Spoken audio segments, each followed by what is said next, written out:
única escola, estudava na única escola Waldorf brasileira, e essa menina adorava fazer aulas de euritmia. E ela achou que um dia ela também seria euritmista. E ela se tornou euritmista na mesma escola em que ela estudou. Ela assim estimulou jovens e jovens a gostarem, a amarem praticar euritmia. Ela fez parte do grupo brasileiro de euritmia, quando eles retornaram, um grupo grande que retornou da Europa, das formações que fizeram lá, e passaram a fazer espetáculos maravilhosos. Desse grupo fazia parte a Marília Barreto, que está aqui conosco, a Cecília Teixeira, que já nos deixou, o Cláudio Bertalô, a Renate Nisch, e acho que eram vocês 4 que eram o centro, né, Marília? Logo em seguida vieram a Juliette, né, que também foi aluna da escola. E também tinha as 2 Nancies, né? A Nancy e a Nancy. Isso. E a Marisa, né, que também... E a Marisa, claro. Uhum. E fizeram coisas lindas, inclusive com a obra de João Guimarães Rosa. Nossa, tenho isso no coração, assim, com muita, muita, muita saudade. E a Marília, ela tem uma pesquisa bem especial sobre a linguagem falada no Brasil, que é um português brasileiro, como ela chama, e que está num artigo muito bonito naquele livro Caminhos Percorridos. Vale a pena ler, vale a pena se inteirar de como é que a gente pode perceber o nosso idioma com as características típicas que ele tem, mesmo tendo uma origem europeia, que ele ganhou outro colorido. Basta ficar 2 dias em Portugal que a gente já percebe isso.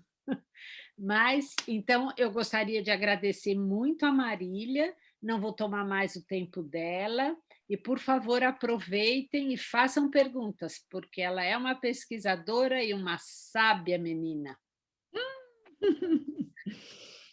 Bom, boa tarde. Obrigada. Só combinando então, né, Marília?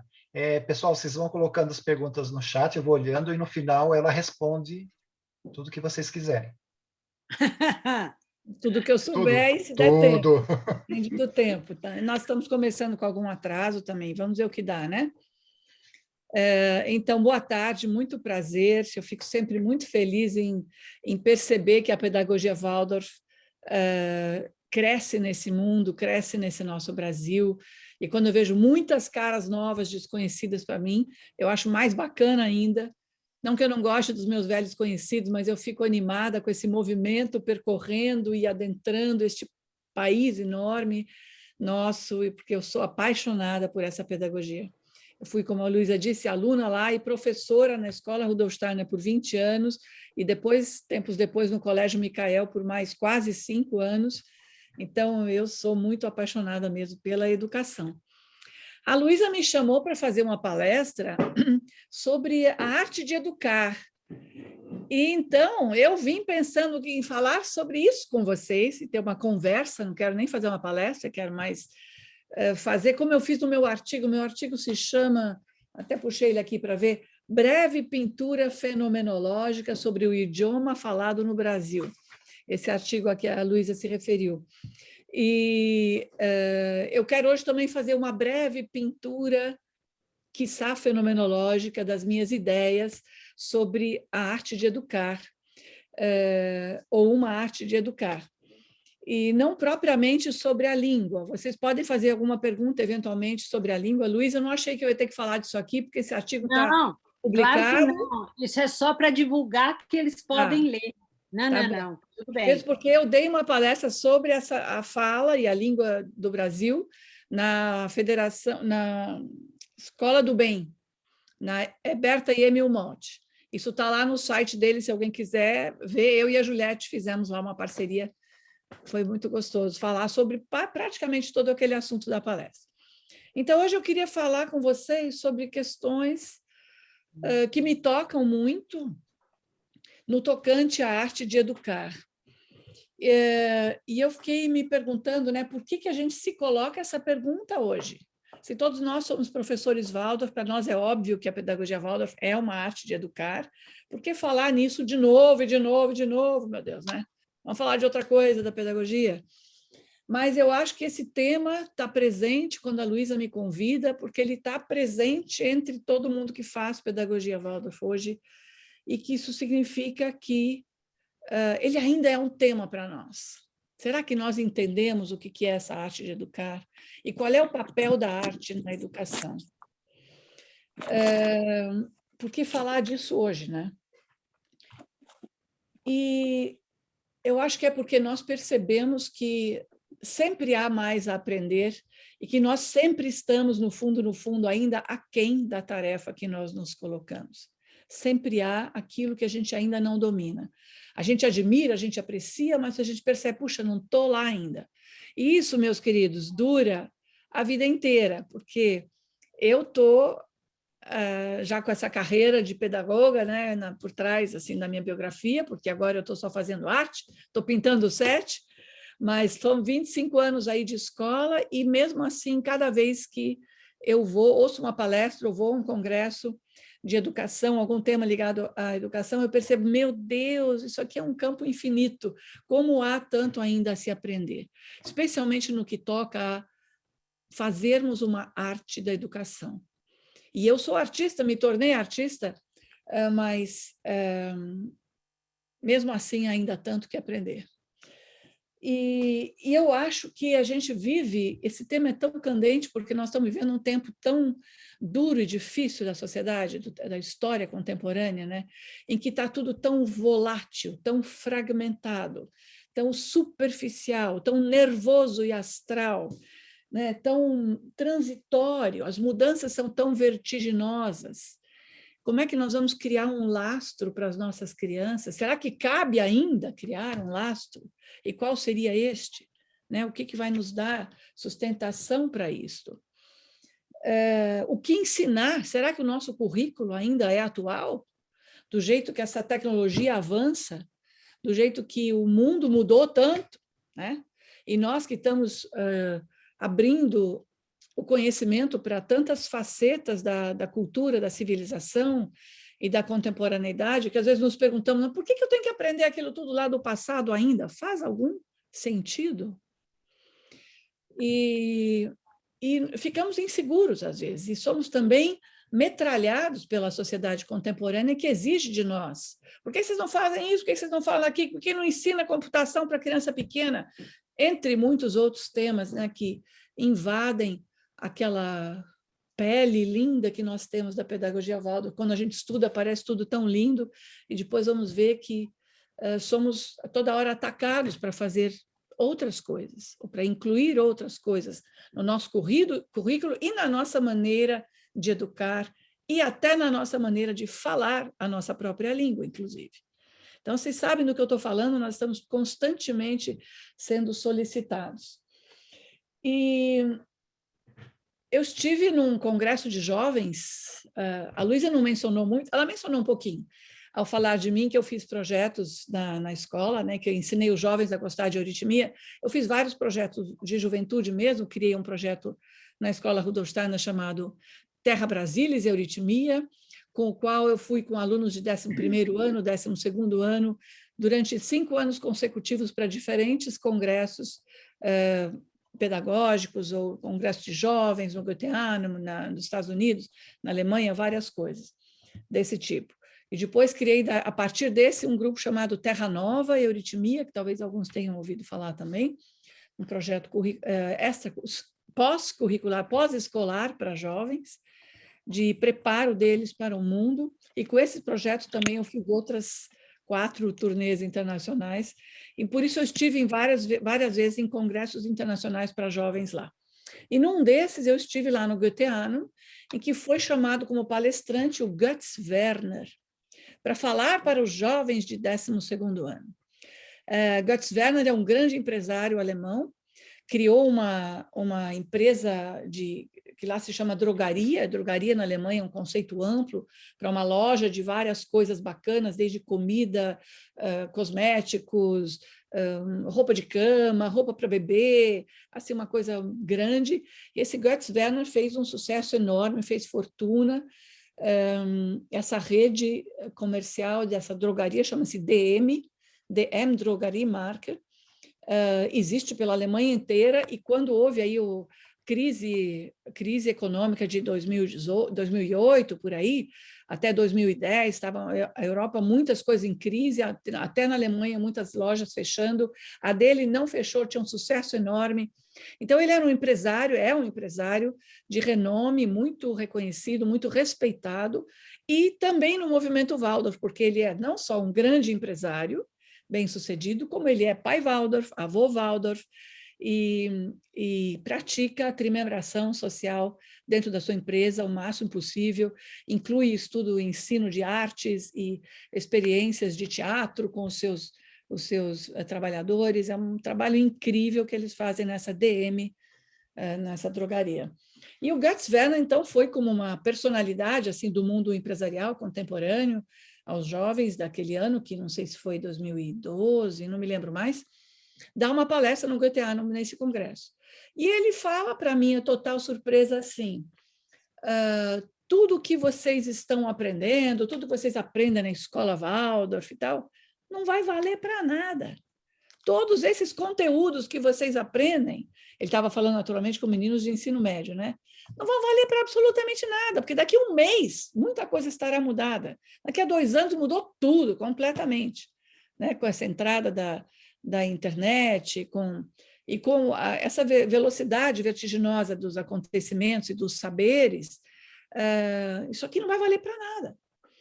Então, eu achei incrível aquele avô Waldorf falar uma coisa dessa, né? A gente está lá querendo ensinar o Parzival, ensinar teatro, ensinar geografia, filosofia, não vai valer para nada, como assim, né? E para até entender e só poder concordar plenamente que o que interessa é o como nós aprendemos, é o processo pelo que passamos, e não o que nós aprendemos. O que é apenas instrumento para nós desenvolvermos capacidades, para nós desenvolvermos e ampliarmos conhecimento no sentido de percepção, ampliarmos conexões, e não a matéria em si. Eu me lembro quando eu era aluna Waldorf, que eu achava incrível, minhas colegas sabiam tanta coisa, minhas vizinhas de casa, de bairro, eu brincava de tarde no bairro com as minhas coleguinhas. Minhas vizinhas, coleguinhas de bairro, não de escola, Waldorf. E eu ficava impressionada quanta coisa elas sabiam. Elas sabiam história, elas sabiam tudo que era a capital do Brasil, não sabia nenhuma capital do Brasil. Uma amiga perguntou, você tem geografia na sua escola? Ou aquela escola é muito alemã, só ensina coisa da Alemanha? Eu falei, eu tenho geografia, mas não sei nada de capital dos estados, né? E aí eu fui entendendo, eu tinha uma certa vergonha daquilo, achava um estranhamento, até que eu fui entendendo que eu não sabia que Recife era a capital de Pernambuco, mas eu sabia tudo sobre o pernambucano. O que ele come, qual é o cheiro, qual é a temperatura, qual é o gosto, qual é a cor, qual é a palmeira, a cor da terra, as canções que ele canta, as festividades do ano. Aquilo fazia todo sentido para mim. Quando depois eu vinha saber qual era a capital de Pernambuco, muito bem, foi um dado a mais. E se mudarem a capital, como até do Brasil mudou, do Rio de Janeiro para Brasília, se mudarem de Pernambuco para outro lugar, não vai fazer diferença nenhuma. Eu vou decorar esse outro nome, mas eu vou entender o que é Pernambuco, né? E com isso vou entender o que é o Brasil, muito mais do que se eu souber as suas capitais. Então, essa maneira de ensinar é que é extraordinária, né? Esse modo que integra o todo numa interdisciplinaridade constante. Eu fui fazer depois, muitos anos depois, um mestrado na PUC. Achei que eu tinha que falar de antroposofia, de euritmia no mundo acadêmico, a gente tinha que dar esse passo. E conheci lá um autor que vocês provavelmente conhecem, que hoje em dia ele é muito falado, até na faculdade Rudolf Steiner, ele é muito comentado, que é o Edgar Morin, um filósofo moderno interessantíssimo. E tem um livro dele lindo, que é esse aqui, que se chama a religação dos saberes, um cara super atual, olha o tamanho do catatal dele aqui, em que ele fala isto aqui que eu vou ler para vocês só para compartilhar o que a gente já faz, às vezes sem se dar conta de que a gente está fazendo. Ele diz assim: a história tornou-se, de fato, uma ciência multidimensional, polidisciplinar. Ela engloba, de agora em diante, a economia, a demografia, os costumes, a vida cotidiana, etc. Ela importou concepções originárias de outras ciências ou disciplinas. Em suma, a história é a ciência que situa no tempo tudo o que é humano. É na história que nós existimos. Não podemos nos compreender fora da história. Bom, vocês sabem que nós fazemos, ele fala isso agora no século XXI, e o Rudolf Steiner falava e fazia, propôs isso à nossa pedagogia já há mais de um século atrás. Essa interdisciplinaridade é inabandonável, não podemos viver sem ela.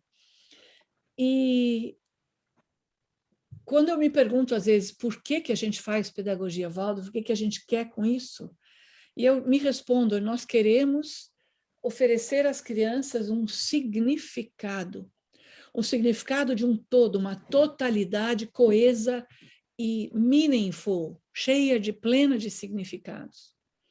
Nós fizemos uma apresentação, uma gravação de um espetáculo de euritmia, anos atrás, com o Gabriel Leto, que a Luísa conhece, que é pai Waldorf também da escola, e filma todos os eventos da nossa escola lá. E ele trouxe uma super equipe muito, muito profissional para filmar. Gente que filma na TV Cultura, TV Globo, toda uma equipe, aqueles caras vestidos de preto, super equipamentos, telas incríveis. E os caras filmaram o nosso espetáculo Servos de Pan, sobre os seres elementais, o Deus Pan e os seres elementais, a natureza e tudo mais. E, ao final, fui conversar com aqueles homens todos, que perguntar como é que foi para vocês filmar essa coisa, né? Meio diferente, nós com véus, aquelas ondinas, sílfides, salamandras, aquela coisa toda. E ele, um senhor, o mais experiente deles ali, da equipe, me disse, eu achei muito interessante, eu percebi que o que vocês fazem eu não conheço, mas ele fez uma coisa assim, eu percebi que tem uma porção de significados. Isso a gente encontra toda vez que a gente leva euritmia para os nossos teatros, quando nós fazemos espetáculos, que é o que eu mais tenho feito ultimamente. As pessoas percebem uma reunião de significados. A reconstrução de um todo a partir desses fragmentos que ganham através da euritmia, e eu diria a pedagogia Waldorf faz isso continuamente, reúne fragmentos, reúne elementos num todo significativo. E eu queria ler um poema, um excerto de um poema do Gregório de Matos, poema barroco, antigo, que fala nisso que eu acho que é a nossa missão na pedagogia Waldorf, que é unir as partes num todo significativo e conferir ao todo e a cada parte, de novo, seu grande significado. Ele diz assim, o poema se chama O Todo e a Parte. Eu escolhi 2 estrofes desse poema. O todo sem a parte não é todo. A parte sem o todo não é parte. Mas se a parte faz o todo sendo parte, não se diga que é parte sendo todo. Em todo sacramento está Deus todo, e todo assiste inteiro em cada parte. E feito em partes, todo em toda parte, em qualquer parte, sempre fica o todo. Não é incrível? Genial, né? Eu mandei isso para você, Alcir, para você compartilhar com a turma? Acho que não, né? Não sei. Mandou, Enfim, sim, você mandou vários arquivos. Amanhã também disponibilizo lá na aba do site. Eu posso pôr esse poema lá também, caso alguém queira, porque é muito legal, né? É muito estimulante, muito inspirador. Então, um compromisso de tornar fragmentos, partes, como órgãos significativos, significantes de um grande todo. Essa é uma grande missão. Ainda mais nesse tempo de fragmentos que nós vivemos. E conferir sentido. E o que é conferir sentido a tudo? É descobrir, na verdade, a espiritualidade das coisas. Nós temos um compromisso com o espírito muito forte. Eu ia ler o verso de Micael para vocês, mas vocês têm com certeza isso bem presente. Nós estamos na época de Micael, e quando ele fala que nós temos que abandonar o medo, né, de qualquer ameaça da existência. Então, não vou ler porque o nosso tempo já começamos tarde, mas ele diz que nós temos que aprender a viver em plena confiança, sem qualquer segurança na existência, confiança na ajuda sempre presente do mundo espiritual. Esse compromisso com o mundo espiritual está em tudo que Steiner faz e está em tudo que ele fez na Pedagogia Waldorf. Já desde a primeira palestra lá da Antropologia Geral, vocês lembram quando ele se dirige aos professores dizendo que o mundo espiritual compactua e nos carrega como num grande cálice. Estamos ali recebendo esse suporte do mundo espiritual. E eu achei ontem, procurando várias coisas aqui para vocês, eu achei versos que foram postos na pedra fundamental da escola, da nossa escola, em 1958. Eu achei incrível, não tenho isso bem traduzido, mas ele diz que, assim, só isso, ele, o Jedeke, que fez esse verso para ser posto na pedra fundamental da escola Rudolf Steiner. E é bem comprido, complexo, mas a primeira coisa que ele fala é: queremos preparar este lugar para o espírito, que esta casa possa surgir e crescer a partir do espírito.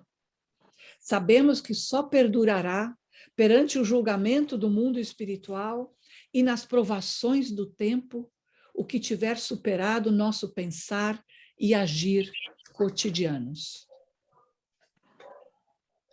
Então, nós estamos até hoje tentando superar o nosso pensar e agir cotidianos tão fragmentados pelo século XX, século XXI. E, de novo, é a conexão com o espírito com o espiritual que vai nos trazer de novo essa inteireza. E nós temos ali vários algozes, né? E somos todos frutos desse mesmo século dilacerante. Todos nós estudamos em escolas que nos intelectualizaram, mesmo eu que fiz escola Waldorf, todos nós que fizemos escolas Waldorf, acabamos indo para universidades, acabamos caindo nas tentações do materialismo, o que quer que seja, nas profissões que acabamos escolhendo, que exigiram de nós o abandono daquela fonte incrível do eu contemplo o mundo onde o sol reluz, que nos uniu tanto a esse espiritual. E temos que resgatar tudo isso. E quem não esteve naquele berço da escola Waldorf e chegou depois, como muitos de vocês professores, estão indo em busca, né, de sanar essa saudade dessa conexão com o mundo espiritual. E nós temos que ser o professor de classe. O professor de classe, meu Deus do céu, eu acho que ele é um herói, é um sacerdote. Como é que ele consegue dar conta de tantas coisas e reunir tantos saberes, aprender todas aquelas matérias? Acho muito, muito impressionante. E aí eu achei muito legal que uns anos atrás, há pouco tempo, não muitos anos atrás, eu fiz um curso, a Lori estava lá, de geografia, do currículo de geografia com o Schmutz, o Hans Schmutz, lá em Brasília, um professor de geografia maravilhoso, de geologia, geografia, absolutamente espetacular, suíço. E ele dizia que o professor de classe é um diletante universal. E eu achei essa frase fantástica. É um diletante universal. Ele tem que ser isso, porque ele tem que servir para fazer com que a criança adquira uma imagem do mundo. Olha como é artístico esse pensamento, né? Para que a criança adquira uma imagem do mundo. O professor de classe é, entre aspas, um diletante universal. Ele faz a conexão, a criança faz a conexão com o mundo através do professor de classe. E é uma tarefa imensa, dificílima, né? O professor do colegial, então, que chega totalmente fragmentado pela sua especialização, como é que ele vai transmitir uma imagem de todo para os jovens? É bastante difícil. E nós sabemos que nós temos vários auxílios nesse caminho, nessa tarefa. O maior de todos é a própria antroposofia, a imagem de homem do ser humano. E eu diria, eu quero salientar que a trimembração é, para mim, o pilar, talvez o mais importante de todos, a ferramenta de entendimento do todo mais importante. É inacreditável. Onde ela falta um entendimento. E quando eu a tenho, a trimembração do ser humano, presente como imagem, bem consciente, eu sei diagnosticar se o que eu estou fazendo está servindo a um dos pilares dessa trimembração ou a todos eles. E talvez a minha matéria sirva, de fato, apenas um deles. Eu sou professor de física no ensino médio. Eu estou principalmente atuando no campo da cabeça. Mas, se eu tenho consciência disso, eu posso ampliar a minha atuação para também o campo do coração e o campo do fazer. E ampliar o meu entendimento para essa totalidade do ser humano. E assim, a trimembração, vocês sabem muito, porque vocês são professores Waldorf, como ela está presente em tudo. E existe uma chave fantástica que eu acho que é uma chave fantástica para a gente realizar a pedagogia, que é o goetheanismo. A fenomenologia de Goethe. Ela nos ensina a fazer arte ao mesmo tempo que fazemos ciência. Ensinar conteúdos e, ao mesmo tempo, perceber que o conteúdo tem um panorama dentro de si. E, por isso, eu queria ler o poema do Goethe que eu elegi para ser epígrafe da minha dissertação de mestrado. Eu mandei esse para vocês. É um soneto de Goethe que eu acho incrível. Goethe era, como vocês sabem, um artista, um poeta, mas ele era um cientista também. E amava essas duas atividades, essas duas ações como profundamente. Tanto a natureza, quando Goethe fala em natureza, ele fala em ciência, quanto a arte. E esse poema se chama Natureza e Arte. E ele diz assim: natureza e arte parecem contradição, mas se encontram, pasme, desde sempre. Também em mim desvaneceu-se a rejeição, e ora ambas me atraem igualmente. Vou fazer uma parte aqui. Existe essa aparente rejeição do cientista para com o artístico. Parece que existe um abismo entre natureza e arte, entre ciência e arte. E também nele existia essa sensação de contradição. E por isso ele diz que se desvaneceu a rejeição. Eu vou ler de novo a estrofe, vocês vão entender.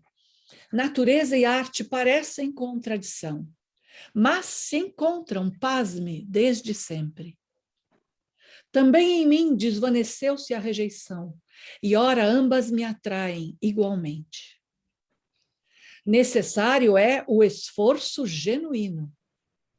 Então, se em algum momento raro e estreito, com espírito e empenho, a arte nos unimos, a natureza pode arder de novo em nosso peito.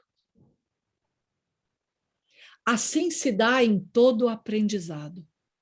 Em vão se esforçam espíritos rebeldes por conhecer a plena realidade. Quem almeja o grande há que ser concentrado. É na contenção que se revela o mestre. E somente a lei nos conduz à liberdade. Então, dessa maneira, Goethe nos revela que ciência e arte estão intimamente unidas, que a arte exige também um rigor profundo. Ela também segue as suas leis. E E a ciência precisa da imaginação, do pintar imagens, para que eu possa perceber a existência do pequeno dentro de um todo significativo. O Guimarães Rosa fala sobre a liberdade, e aí o Goethe diz que somente a lei nos conduz à liberdade. A gente pensa que o artista não tem lei a seguir, é livre, ele cria com a sua própria fantasia. E a fantasia do artista, ela se desenvolve, porém, dentro dos limites estreitos que a liberdade, que a lei nos coloca, que a lei nos coloca. O Guimarães Rosa, no Grande Sertão Veredas, tem um trecho que ele fala assim, ele descreve toda uma paisagem e depois ele fala do vento, ele fala das águas, ele fala das palmeiras, dos buritis, e depois ele diz, dando no meu corpo, aquele ar me falou em gritos de liberdade. Mas liberdade, aposto, ainda é só a alegria de um pobre caminhozinho no dentro do ferro de grandes prisões. Olha isso. Tem uma verdade que se carece de aprender do encoberto e que ninguém não ensina. O beco para a liberdade se fazer. Então, eu só estou falando isso, gente, a vocês, porque o caminho do artista é um caminho árduo. E o caminho do professor, quando faz arte, vocês devem conhecer essa experiência, como é difícil fazer aquele amarelo, aquele preto e branco, aquela sombra, aquela luz e sombra, aquela geometria perfeita. O caminho é árduo, mas é só através desse caminho árduo que eu vou conquistar a liberdade, que é uma meta da pedagogia Waldorf, como todos sabemos. A pedagogia da liberdade, a pedagogia Waldorf. Muito bem. E o que a arte tem a ver com tudo isso? A arte é aquela atividade que nos leva a tocar o espírito, tocar as facetas do espírito. Tem um livro incrível que se chama, que é esse aqui, que infelizmente não tem em português, eu consegui num sebo americano, que se chama Arte como Atividade Espiritual. E tem lá várias palestras do Steiner, reunida por um cara chamado Michael Howard, e ele trata daqui as contribuições de Rudolf Steiner sobre as artes visuais. E tem lá um trecho que ele fala, só para citar umas poucas linhazinhas, ele fala no capítulo que se chama Arte, a origem, The Supersensible Origins of That, a origem suprassensível das artes. Steiner vai falar nessa palestra inteira sobre a origem suprassensível das artes e vai mostrar como em cada uma das artes o ser que a pratica e o ser que a contempla toca diferentes facetas da espiritualidade.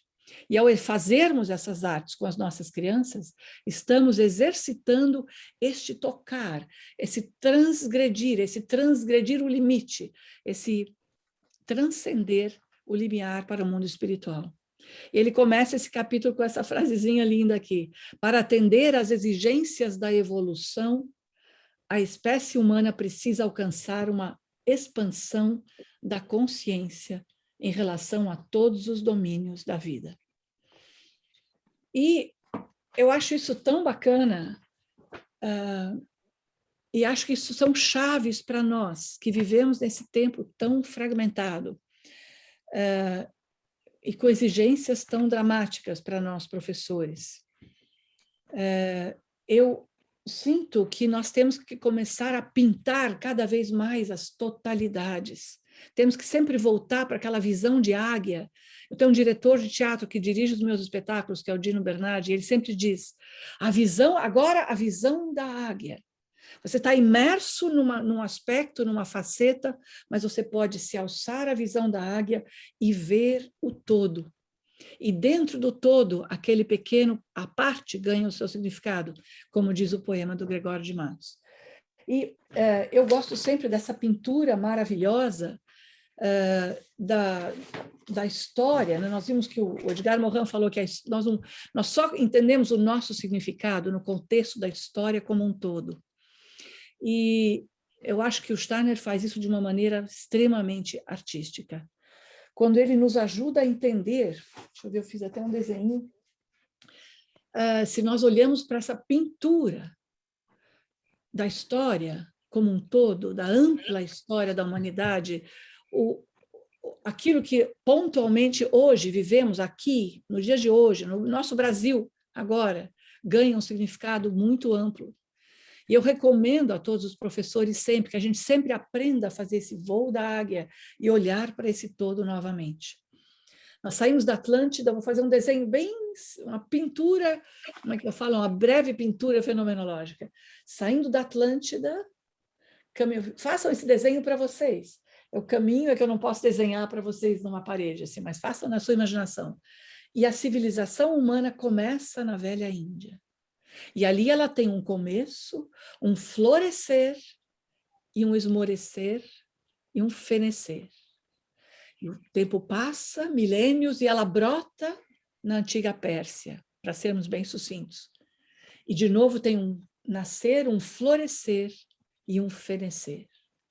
E de novo ela brota, olhem essa geografia na Terra, a Índia, a Pérsia, foi para o Egito, e ali ela brota e cresce, Egito, caldaico, claro, sem detalhes agora, cresce milênios de civilização, alta civilização, essa já mais próxima de nós, com registros históricos que nós podemos visitar, indo lá para as pirâmides, por exemplo, e aquilo também tem o seu apogeu por muitos séculos e depois a sua decadência. E ela brota na Grécia, agora cada vez de uma maneira mais rápida, e tem também ali o seu florescer e a sua decadência. E aquilo vai para Roma, e de Roma vai para a Europa, e da Europa vem vindo até a Península Ibérica, e da Península tem o Cristo, nada menos do que o Cristo no meio dessa história, nascendo, e o cristianismo se colocando. E nós estamos na Península Ibérica, tem a invasão dos mouros, uma outra corrente que sobe pela Península Ibérica, encontra ali o cristianismo, empurra ele para um lado, tem a escola de Sagres, tem todos os templários, tem Portugal, que olha até geograficamente para o mar. Leamos todos o poema do Fernando Pessoa, maravilhoso, Mar Salgado, lembram dele? Ó mar salgado, quanto do teu sal são lágrimas de Portugal. Por te cruzares, quantas mães choraram, quantos filhos choraram, quantas noivas choraram, não me lembro agora, quantas mães choraram, quantas noivas ficaram por casar, para que fosses nosso, ó mar, etc, etc. Valeu a pena? Tudo vale a pena se a alma não é pequena. Quem quer passar além do bojador, tem que passar além da dor. E continua ainda o poema um pouquinho. Só para usar umas imagens, essa estar diante de um mar, de um desconhecido, e esse imperativo de se ir agora para o mar, para o desconhecido, para a próxima etapa da civilização, os descobrimentos para as Américas. Se a gente olha para essa pintura, gente, olha o significado que esse passado ganha no hoje, aqui na nossa história. É maravilhoso. É maravilhoso. E se eu agora vejo como essa cultura, com toda aquela bagagem, desde o Noé com seus bichos na arca, até a Índia, e com tudo que foi acontecendo, feito um grande panorama, feito um grande filme. E esse grande filme chega agora, trazendo o cristianismo para dentro das Américas, encontra as culturas que aqui viviam, e traz ainda, apesar das vicissitudes todas que levaram as culturas a fenecer, todas elas feneceram. Todas feneceram a partir de alguma destruição. E nenhuma cultura morreu naturalmente como uma planta morre. Todas morreram de conflitos, de encontros, de guerras, de escravidões. E todas essas histórias estão aí em filmes para serem vistos. E aí chegamos aqui com a nossa cultura com toda essa bagagem, encontramos culturas que nós hoje estamos particularmente interessados em reconhecer, e eu considero isso um pouquinho na língua do Brasil, quando eu falo da língua naquele artigo que a Luísa mencionou.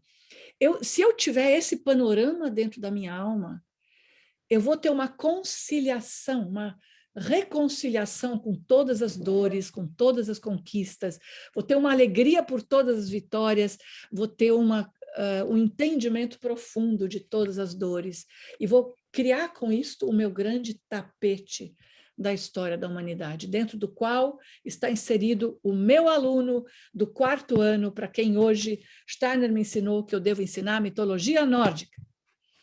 E aí eu queria contar uma pequena passagem da minha biografia, quando eu fui aluna, a Waldorf, apaixonada pela pedagogia Waldorf.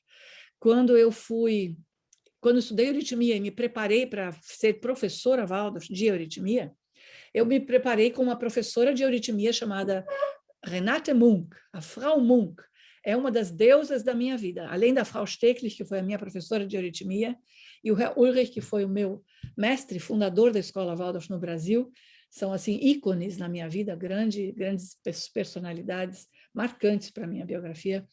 Eu tive essa Frau Munk, e aí eu já não tinha mais 8 anos, 10 anos, eu tinha 30 anos, e 32, sei lá, por aí.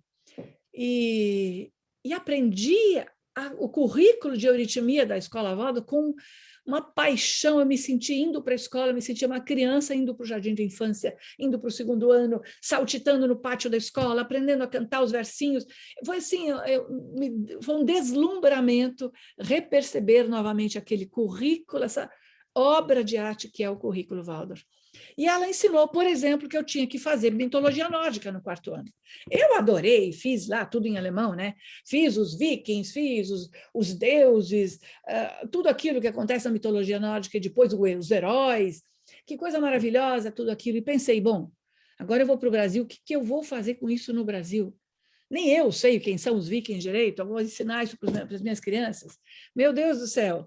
Não, eu vou ter que adaptar, adequar o currículo, ver o que corresponde à mitologia nórdica no Brasil. Porque a mitologia grega ainda dá para falar aqui, né? Todos nós estudamos psicologia, sabemos quem foi Zeus, sabemos quem foi... falamos em Eros e Afrodite, essas coisas estão mais presentes, né? A cultura grega, a língua grega, greco-latina, da qual a nossa também vem, então está mais perto de nós, mas a cultura nórdica, meu Deus, está eões de distância, né? No entanto, eu achei a Frau Munk tão genial na maneira como ela ensinava a euritmia para as crianças, que eu falei, enquanto eu não conheço a cultura brasileira e o que equivaleria a isto, esse tema no 4º ano, eu vou fazer direitinho o que a Frau Munk me ensinou. Peguei todos os versos da mitologia nórdica, peguei todos os versos dos vikings, dos heróis e tudo mais, traduzi tudo poeticamente para o português e fiz mitologia nórdica em português, cheio das aliterações, dos ritmos, dos curto-longos da vida. E, pasme, eu fiquei embasbacada de ver como as crianças amaram aquilo, beberam aquilo, fazia parte totalmente deles, muito mais do que em mim, que já tinha passado pela universidade, que já tinha todas essas questões intelectuais na minha cachola. Aquilo foi resposta imediata, suculenta, vital, de pulso e sangue daquelas crianças. E eu me convenci de que esse currículo é uma maravilha, como ele é dado. E nós não devemos abrir mão dos ícones que permeiam cada ano desse currículo, de forma alguma. E não estamos corrompendo a nossa brasilidade ao fazer isso, desde que saibamos fazer e saibamos incluir todo o resto, ou quanto do resto for possível incluir, porque também não damos conta do todo, né? Porque a cultura é imensa, nós não conseguimos ensinar tudo. E não interessa ensinar tudo, interessa como ensinamos. E aí eu queria citar o Goethe, que fala assim, para quem fala alemão aqui, vou falar em alemão, das was bedenke, mehr bedenke wie. A Lori está me entendendo aí, pelo menos. Sim, senhora. Que quer dizer, considera o quê, considera ainda mais o como. Isto é goetheanismo. Considera o quê e considerar o como. E eu acho que ele nos ajuda, o nosso tempo já está quase acabando, meu Deus do céu, e eu queria só, pelo menos mencionar uma coisa que eu aprendi com um outro mestre que eu tive na minha idade adulta, que é o Thomas Goebbels, que a Luísa também conheceu, a Lori também conheceu, um grande goetheanista, um professor de botânica, mas, na verdade, um professor de tudo, um cientista de primeira mão, um cara que desenvolveu... Euritmistas? Amava a euritmia, mas ele era um cientista exigente, chato de tão exigente, brigava com muita gente. Eu o amava de paixão, porque ele reunia o que eu sempre gostei, que a Luísa não contou da minha biografia, que é que eu fui muito mais cientista na escola do que artista. Eu amava a euritmia, porque eu amava Frau Stecklich, e eu amava a euritmia porque ela é antroposofia pura. E eu, sem saber, já amava antroposofia. Mas eu amava física, química, matemática. Essas eram as minhas paixões. Então, eu encontrei na euritmia uma arte que reúne, em particular, ciência e arte, porque ela é antroposofia viva. E eu encontrei no Goebbels, nesse professor Thomas Goebbels, o Goethe com essa união de ciência e arte. E essa foi uma chave para mim enorme, que me valeu, inclusive, meu caminho no mestrado e muitos dos meus sucessos aí com os adolescentes do ensino médio. Eu queria deixar para vocês como dica uma coisa que, aliás, Luísa, quem sabe você me ajuda, e eu venho a traduzir isso. Tem um livro do Goebbels que se chama este aqui, ó, Die Quellen der Kunst, que se chama a fonte. A fonte da arte. A fonte da arte, a origem. Olha, até eu soube traduzir, sabe? A fonte da arte, né? Em que ele fala sobre os sentidos e a fantasia como chave para entender a arquitetura. Neste livro, ele aborda como arte específica, segunda metade do livro é o olhar dele para a arquitetura. De novo, mais ou menos como eu fiz muito grosseiramente com vocês agora, simploriamente, essa pincelada pela história das culturas, ele faz profundamente pela história da arquitetura. E é maravilhoso esse caminho que ele traz. Mas a primeira parte ele dedica aos 12 sentidos. E ele traz um assunto para nós euritmistas, ele levou isso lá para a escola de euritmia, onde eu estudei na Holanda, que tinha um viés muito forte nas ciências e no goetheanismo. E o Goebbels era professor de lá 2 vezes por ano, ele dava uma época de uma semana inteira para os euritmistas, como cientista. Lá ele falou sobre os oceanos, sobre mineralogia, sobre o clima, sobre história, sobre trimembração, sobre o esqueleto, sobre botânica, um curso, o outro foi só sobre zoologia. Era incrível, eram cursos maravilhosos. E ele sempre trazia para nós, euritmistas, esse conceito, quando ele trouxe os 12 sentidos, que foi um dos temas dele, o conceito que Steiner traz um livro dele que eu acho que não está traduzido ainda, não sei, Lori, se está traduzido, Luísa? Nada do Goebbels está traduzido. Não do Goebbels, Steiner, tem um livro que se chama Steiner. Das Rätsel des Menschen, o Enigma do Homem. Isso está traduzido para português? Luísa, ajuda. O Enigma do o Homem. GA 170. Não está. O Goebbels faz, eu preciso fechar aqui, o Goebbels se apoia na 9ª palestra desse livro, que a gente devia traduzir um dia, que fala nos 12 sentidos, e como os nossos sentidos eram, outrora, profundamente vitais, né? E como eles foram se cristalizando em órgãos distintos uns dos outros. Não posso estender isso agora. E agora, vou encurtar muitíssimo, desculpem aqui o curto-circuito. Nós estamos num momento da história do ser humano em que nós já podemos, isso foi uma necessidade, né, essa cristalização, para que nós pudéssemos perceber cada fenômeno em separado. Porque se percebêssemos, como lá na antiga Lemúria, todas as percepções sensoriais que tínhamos eram completamente alucinógenas, porque percebíamos por todos os sentidos interpenetrados entre si. Então, essa necessidade de separar e cristalizar os sentidos foi uma necessidade para a encarnação do espírito humano e para a liberdade, para agora podermos reconquistar a espiritualidade a partir do nosso esforço. Isso tudo vocês sabem, eu estou passando assim, desculpa nessa velocidade horrível. Só porque eu quero lançar esse termo para vocês pesquisarem e para quem sabe, Luísa, um dia a gente traduzir um capítulo desse livro do Goebel e fazer um curso sobre isso, que é Simbiose dos Sentidos. Steiner fala disso nesse livro, O Enigma do Homem, das Rätsel des Menschen, o Enigma do Ser Humano. Como? Alguém falou alguma coisa? Não.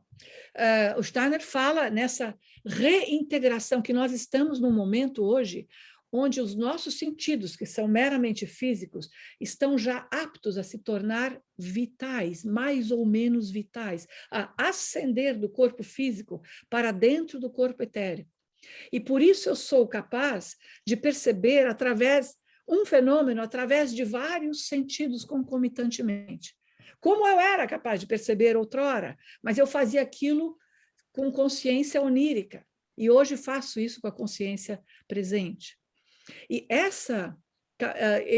a tarefa, então, é tornar os sentidos novamente vitais, e tornar o nosso corpo vital, que é hoje apenas vital, novamente animizado, anímico. Ele fala nos processos vitais que trazem vivências anímicas. Então, veja que interessante, estamos realçando o nosso físico a um estado de suprassensível, que é do etérico, e alçando o nosso vital a um estado superior ainda da nossa essência, que é o astral anímico. Isto nós podemos fazer, isto é uma chave para percebermos os fenômenos artísticamente. Simbiose dos sentidos. E sabe que é incrível, Steiner falou disso lá em 1900 e não sei quando foi dessa, por exemplo, essa palestra. É antigo. 16. É antigo. 170, já é 170. 1916 ele está falando disso. E o Edgar Morin, no século XXI, e os vários autores que eu conheci estudando semiótica na PUC, no começo dos anos 2000, falam de sinestesia. O conceito conhecido hoje na filosofia, sinestesia. Sinestesia, os sentidos atuando concomitantemente na percepção de um fenômeno. Então, eu posso perceber um fenômeno dizendo que aquela flor que eu estou vendo aqui, de onde eu estou sentada, é rosa. Eu tenho ali uma orquídea cor-de-rosa. E ela é fresca. E ela é jovem. E ela é calorosa. E ela é alegre. E se eu fosse tocar um instrumento que fosse essa flor, talvez fosse um flautim. Vocês percebem que nós fazemos isso normalmente. Quando às vezes eu pergunto para os meus alunos, eu deixo tocar uma música e falo, que cor tem essa música? Ele diz, ai, é laranja. Ai, é laranja. O outro fala, não, eu acho que é meio avermelhado. Alguém fala, acho que é azul. Eu falo, azul ou é avermelhado? Peraí, laranja avermelhado, azul ou avermelhado? Toca de novo o pianista toca e o aluno percebe, não, é quente, é quente. Vocês percebem? Eu ouvi, o fenômeno foi sonoro, foi musical, e porque ele é musical e não só sonoro, ele não é um mero fenômeno físico, não é um mero som, mas mesmo que fosse um mero som, o ruído da buzina na rua, eu sou capaz de perceber, descrevê-lo amplamente quando eu uso vários dos meus outros sentidos, se possível, todos. Eu sou capaz de chegar até uma identidade, ao sentido do eu, o máximo do seu, maior, mais, vamos dizer, alto dos sentidos, e dar uma identidade, dar um nome àquele fenômeno. Então, é muito lindo isso da gente reunir os nossos múltiplos sentidos na percepção do mundo e ampliar com isso a janela de percepção do todo, para que as partes ganhem significado. Com isso, o professor Waldorf faz arte, ele não precisa ser um pintor, ele não precisa ser euritmista, ele não precisa ser um músico. Claro que ele deve se exercitar em pelo menos uma das artes. E o professor de classe já tem que aprender a flauta, aprender canções e tudo mais, recitar poemas, graças a Deus, fazer teatro, graças a Deus, essa tarefa nos é dada. E depois temos que aprender a fazer desenho e tudo mais, né? Mas nós não somos o artista propriamente dito, mas fazemos todas as nossas matérias, inclusive a matemática, a geometria, a geografia, etc., a física, a química, artisticamente, quando temos esse panorama do todo. Eu tenho que terminar, nós já passamos 6 minutos da nossa hora. E não sei nem se o que eu falei fez tanto sentido para vocês, falado nessa velocidade ridícula. Perdão, perdão. Eu tinha até umas coisas que eu ainda queria ler. Eu vou terminar com um verso do Steiner que eu quero ler para vocês. Marília, Tá tudo bem, Marília. Fala, querida. Não, tá tudo bem. Eu acho que deu para acompanhar bem. Você vai mandar os textos por escrito, fica tranquila. Tá. Os textos dos poemas, vai. Isso. O meu artigo também mandei e alguns links ali para vocês verem alguma coisa. Ótimo. disponibilizaremos. Bom, as pessoas estavam bebendo tanto que você estava apresentando que de pergunta só chegou na rapidez que você estava fazendo. Qual é o nome do livro que você apresentou e se é correta a tradução arte como atividade espiritual? E qual é o autor? Este aqui, Art as Spiritual Activity, e o autor é o Michael Howard. Não sei se dá para ler aí. Acho que sim, né? É um professor Waldorf americano esse. É fantástico. Isso sim. Só tem, eu acho que só tem no sebo. Eu comprei no sebo, veio ainda com uma dedicatória de alguém para alguém que não sou eu. Então, esse é o nome do livro, e esse é o livro. Bom, deixa eu ver se tem alguma coisa muito importante que eu não falei, só para mencionar. Eu quero incentivar vocês a olhar para o currículo de geografia da Escola Waldorf, fazer uma vez esse levantamento, que quando eu fiz esse curso com o Schmutz, eu cheguei para o meu colega, professor de geografia do Colégio Micael, o Leandro, e falei: olha, Leandro, acho que geografia é mais importante que euritmia na escola. Ah, não, imagina. Gente, porque toda a geografia é tão lindo, esse currículo é tão lindo, é uma obra-prima, uma obra de arte. E, na verdade, ele faz aquilo que todos nós temos que fazer, que a minha professora, Frau Munk, me ensinou a fazer, que é: sejamos todos parteiros. Nós temos que ser parteiros dessa individualidade que quer se encarnar na Terra e que traz uma bagagem e precisa ser acolhida com amor e com confiança na ajuda sempre presente do mundo espiritual. Entrar nessa terra, a criança que entra e começa a descrever, enfim, não posso descrever o currículo de geografia aqui agora, mas estudem o currículo de geografia, que ele elucida, para mim ele elucidou todo o meu currículo de euritmia. É lindo, lindo de morrer. E eu então quero terminar lendo um poema do Steiner, que ele deu para uma senhora que eu não sei nem quem é. Ele escreveu isso para alguém, e eu vou ler para vocês. Em tempos remotos, o espírito terrestre foi ter com o espírito celeste. Clamando, ele disse: eu sei falar com o espírito humano, mas imploro igualmente por possuir a língua pela qual o coração do mundo fala ao coração humano. Foi então que o bondoso Espírito Celeste deu ao suplicante espírito terrestre a arte.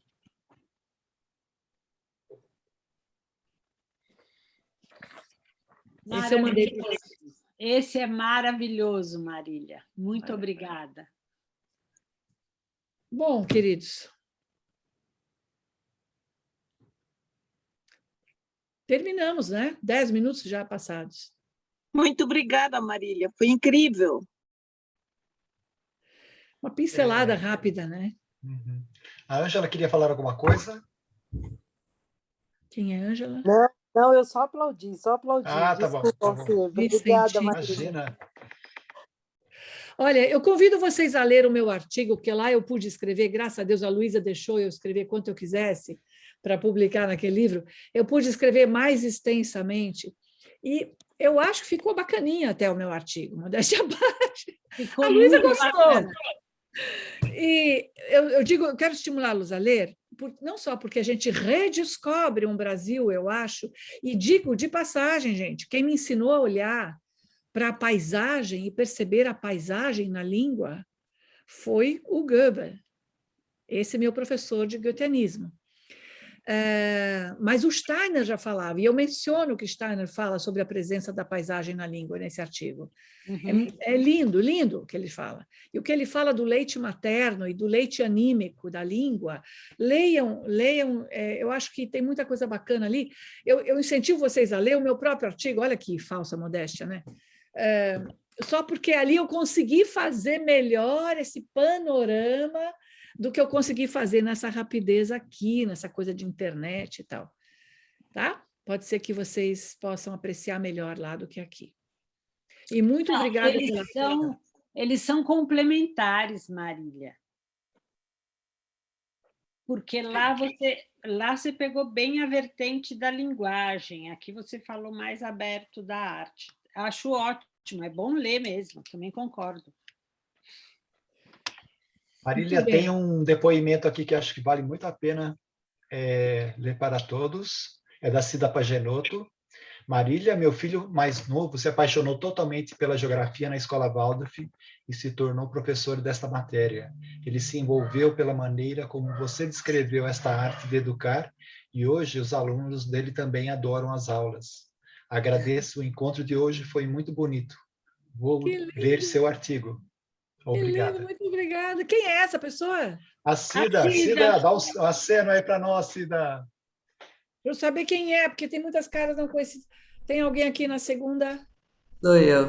Obrigado, Marília. Foi muito Cida bom. Pagenotto. Quem é o seu filho? É o Leonardo, ele estudou na Escola Waldorf de São Paulo. Que legal, maravilha, muito bom. Pureza, eu preciso falar com você, Pureza. Urgente, eu vou te telefonar, eu tenho um assunto para falar, não tem nada a ver, agora que eu vi que a Pureza está aqui na linha. Obrigada, Pureza. Desculpa, gente, um live de emoção. Muito obrigada, queridos. O que eu quero que vocês levem para casa, para o coração? O nosso compromisso com o espírito, o nosso pilar na trimembração e na imagem de homem, a nossa ferramenta do goetheanismo, tá? Construir grandes imagens, o voo de águia. Grande abraço a todos. Muito obrigada. Obrigada, Luísa. Obrigada, Federação. Obrigada a você, Obrigada, Marília. Marília. Obrigado, Marília. Tchau, obrigada aí. Tchau, querido. Obrigada. Foi Obrigada, ótimo. Marília. Prazer. Tchau, Obrigada. gente. Também. Tchau, Karina. Tchau. Obrigada, boa noite. Boa Muito noite, obrigada. Cristina. Boa noite, Luísa. Obrigada, foi ótimo. Boa noite. Querida. Pureza está aí ainda? Tá. Pureza está por aqui. Fala teu celular para mim, vai. Eu preciso falar com você urgente. Eu te Pureza, passo, querida. Marília, eu tenho. Tá bom. Eu te passo já. É que a gente está sem o WhatsApp. Me fala, vai, Pureza. 16. 16 999 62 4747. 47. Esse eu sei. Já decorou. Só o 4747 que eu sei e é 16 na frente. Tá bom, querida, eu vou te ligar. Tem um assunto aí que está em andamento com Ribeirão Preto e eu quero muito falar para você. Oba, obrigada. Vou te telefonar. Obrigada pela presença também sua aí, querida. Eu que agradeço muitíssimo, foi maravilhoso. Obrigada, imagina. Entusiasmante.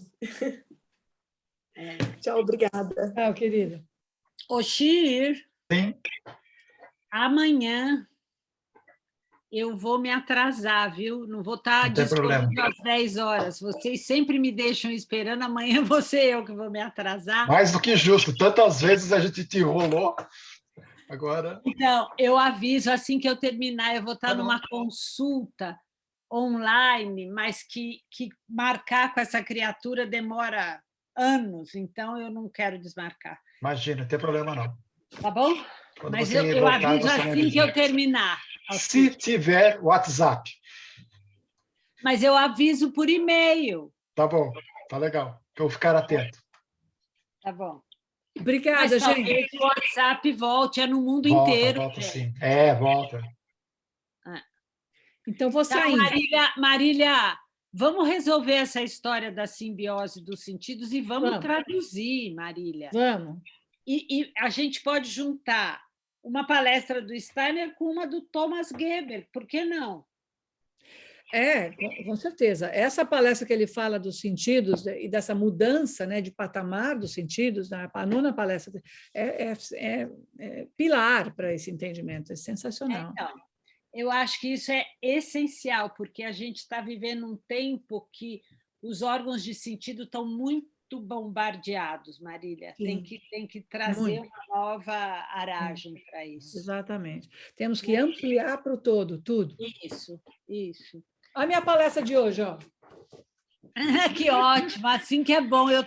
Eu ponho 5, 6 coisas e depois vou falando o que dá na cabeça, não vou seguindo. Até fiz um roteirinho depois, mas começa assim nessa bagunça. Bom, Tchau, meus querida. queridos, Boa obrigada noite. pelo convite. Espero inspirar pessoas. Com certeza. Com certeza, certeza. Marília. Tá bem. Grande abraço, então. Tchau. Grande abraço. Vou sair, tá? Tá, tchau, querida.